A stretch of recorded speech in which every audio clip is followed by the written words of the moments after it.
How do middle managers protect their energy and their confidence in high-pressured business systems? In every organization, there's one group holding the whole operation together. Not the top, not the bottom, the middle. Today, 3 of the sharpest minds in middle management step up to the mic. Lisa Robyn Wood, Sally Foley-Lewis, and Jeff Sigel. Each brings a different lens, one shared mission. Decode what it really takes to lead from the middle with confidence, clarity, and impact. Same questions, 3 perspectives. Get ready for insight that cuts through the noise and goes straight to the operational heartbeat of your organization. Let's dive in. Too often, we spend so much time focusing on everybody else and how everybody else is that we forget us. And fundamentally, if our energy levels are low, we are not going to be able to deliver at our best for those around us.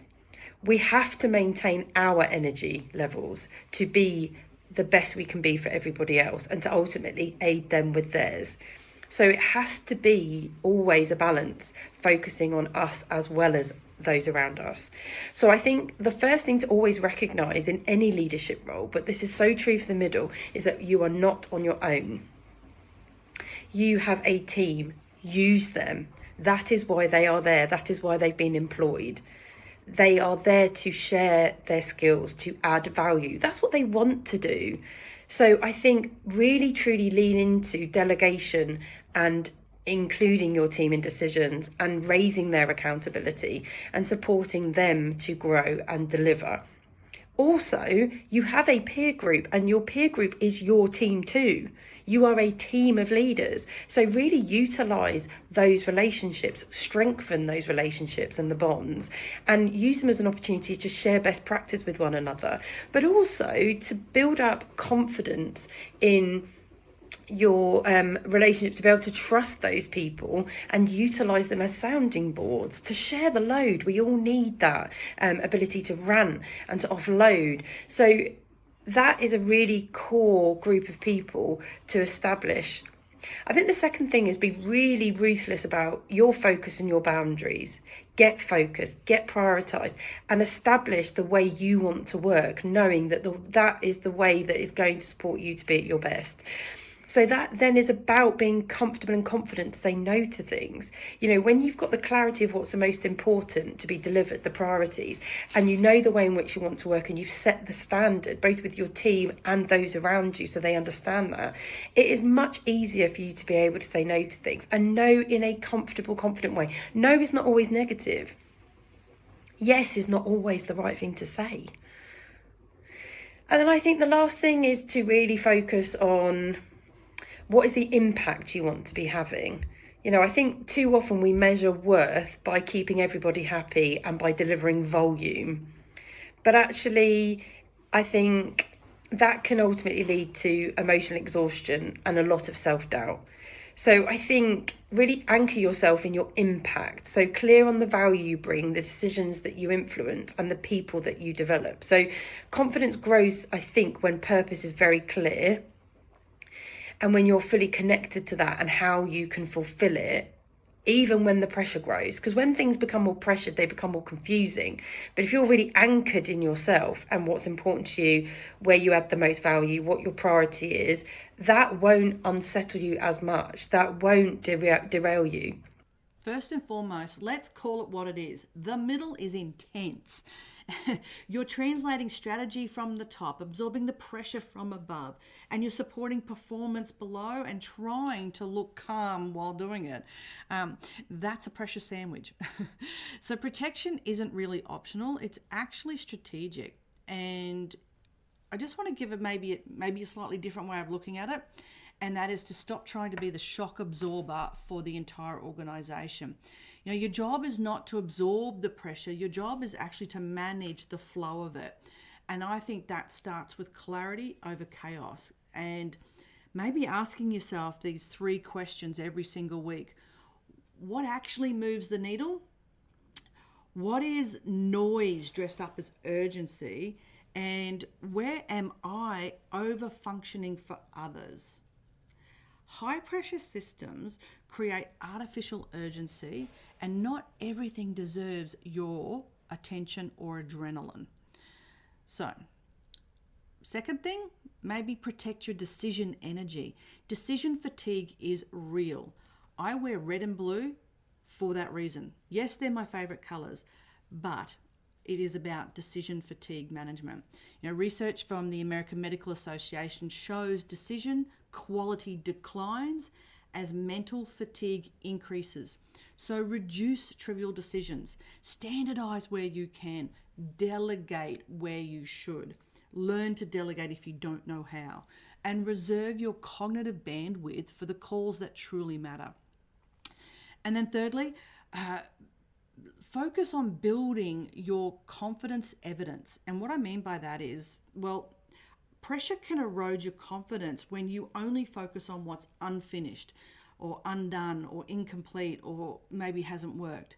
Instead, track your impact. Track the wins, track the moments where you have influenced. Watch the progress in your team. Acknowledge effort, not just outcomes.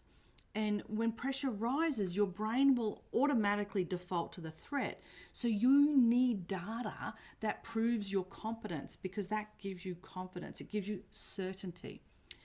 And then the last thing I just want to share with you is maybe regulate before you react. Yep, breathe.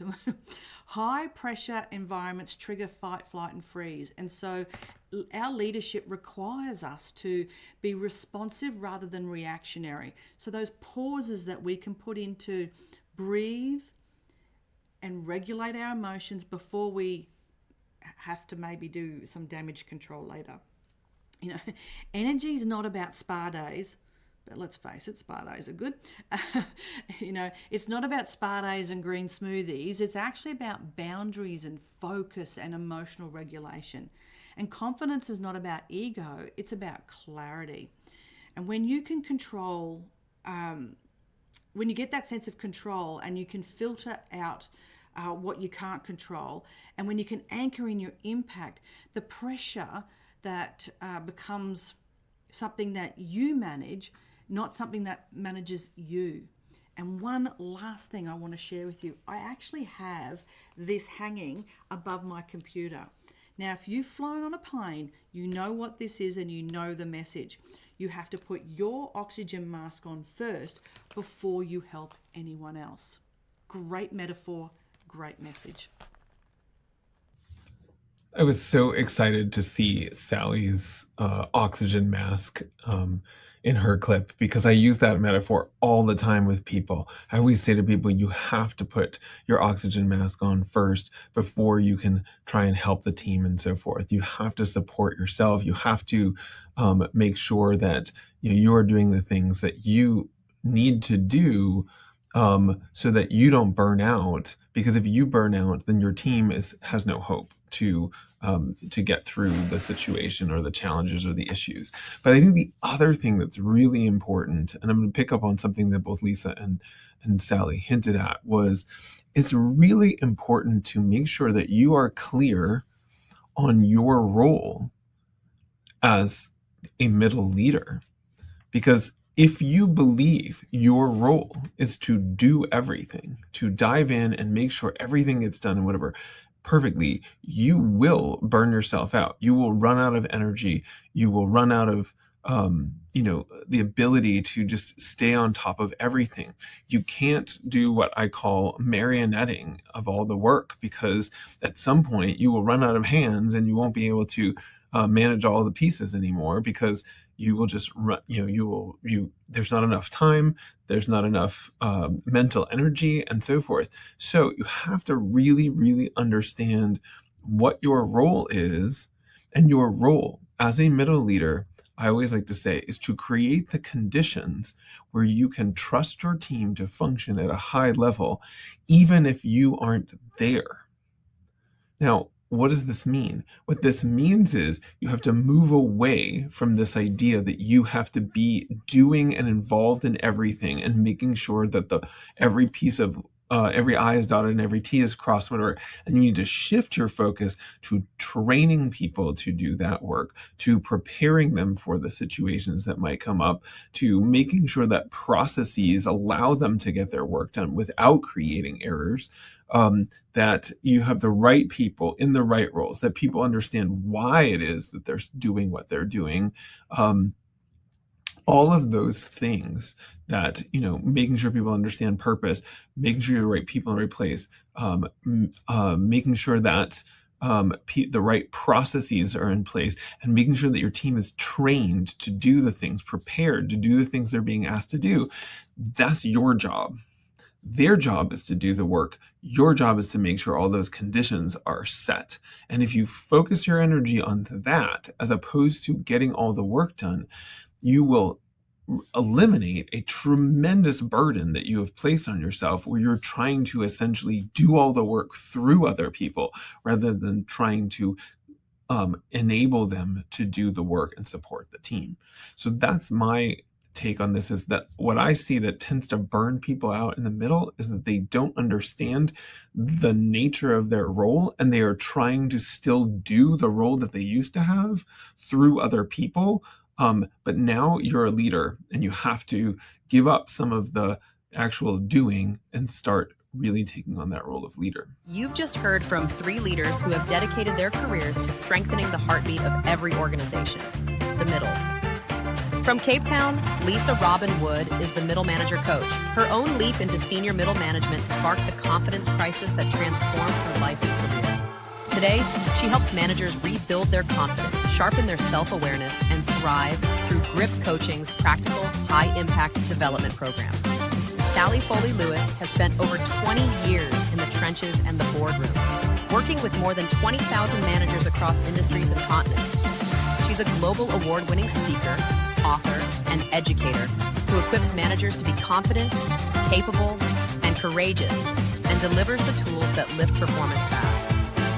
Jeff Sigel brings more than 2 decades across global food, grocery, and restaurant giants, and a mission to build better workplaces from the inside out. He's a coach, author of The Middle Matters, helping leaders at every level increase their impact. 3 experts, 1 shared passion, helping middle managers succeed where it matters most. Stay connected, keep developing, and keep leading from the middle.